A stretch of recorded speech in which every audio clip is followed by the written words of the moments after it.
Unichika Tiger. Pasok tayo dyan. So, gustong bumawi ni Ella. Kailangan bilhan ng sapatos. Ikaw, bahala. Whatever na gusto mong bilhin for me. Technically, okay naman yung shoes ko eh. Pero gusto niyang bilhin ng mas maayos daw. Kung ano yung bagay ko, mami, ikaw naman ang pumuporma. The size good. Good. Ito, maganda to, komportable. Pero ito, comfort, maporma. Parehas lang naman silang maganda. Ayan, kasi Switzerland, ito Japan. You try Japan. Okay. Yung on is from Switzerland. Ito from Japan. Testing natin yung product ng Japan. Yung kinuha ko, flat lang. Yung kay Ella, may may taas. Check natin. Diba? Ganda ba, Mi? Yung sa'yo din? Oh, okay? Okay, sige. Ito na yung first Unichika shoes na meron ako.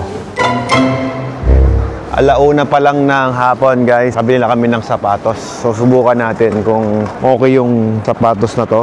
Ilalakad natin siya para malaman natin kung okay. Kasi ako, ang brand na sapatos lang na hiyang sa pa ako ay ang Adidas. Tapos yung On. Yun lang. Yung Nike, hindi ko hiyang yun. Tignan natin tong sapatos na to.